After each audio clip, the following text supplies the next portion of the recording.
বিগত ফ্যাসিস্ট হাসিনার শাসনামলে একাধিক রূপে গুমের শিকার হয়েছে।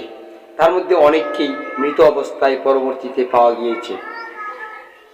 বাংলাদেশে ১৬০০টিরও বেশি গুম হয়েছে বলে অভিযোগ পাওয়া গেছে। তার মধ্যে ৪০০টি অভিযোগ খতিয়ে দেখা হয়েছে। ৪০০টি অভিযোগ খতিয়ে দেখে ১৭২টি অভিযোগের সত্যতা মিলেছে।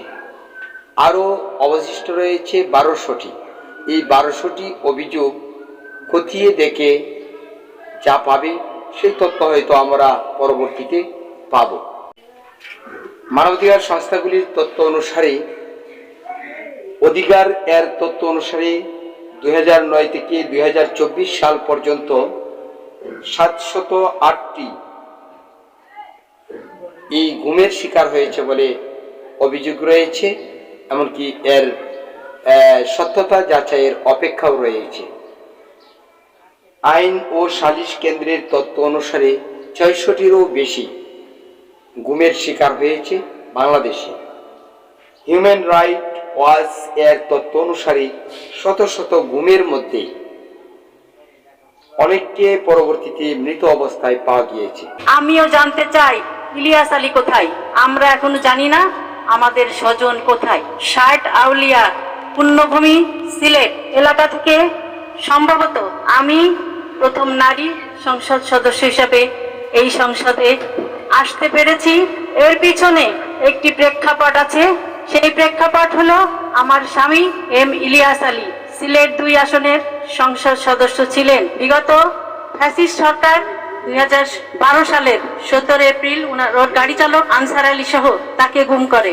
তার আধিপত্যবাদের বিরুদ্ধে তার ভূমিকা এবং গণতান্ত্রিক আন্দোলনে তার সাহসী ভূমিকার কারণে বিগত ফ্যাসিস্ট সরকার তাকে গুম করে এবং এই গুমের শিকার আরো অনেক পরিবার রয়েছে।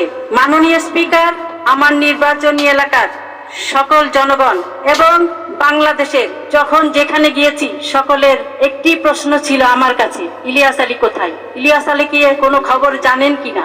মাননীয় স্পিকার, আজকের এই মহান সংসদে দাঁড়িয়ে আমিও জানতে চাই ইলিয়াস আলী কোথায়?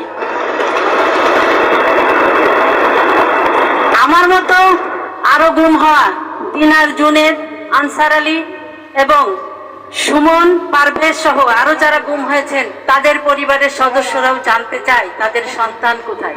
আমরা ফ্যাসিবাদ মুক্ত হয়েছি ১ বছরেরও বেশি সময়, প্রায় ১.৫ বছরের কাছাকাছি। আমরা এখনো জানি না আমাদের স্বজন কোথায়।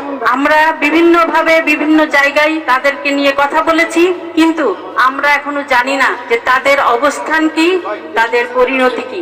আমি মাননীয় স্পিকার, আপনার মাধ্যমে ইলিয়াস আলী সহ যারা গুম হয়েছেন তাদের অবস্থান, তাদের পরিণতি, তাদের গুমের সাথে যারা জড়িত তাদের বিচার এবং যে গুম পরিবার রয়েছে সেই সকল পরিবারের সদস্যদের আর্থিক জটিলতা নিরসন এবং গুমের সাথে যারা জড়িত তাদের বিচার জোর দাবি জানাচ্ছি।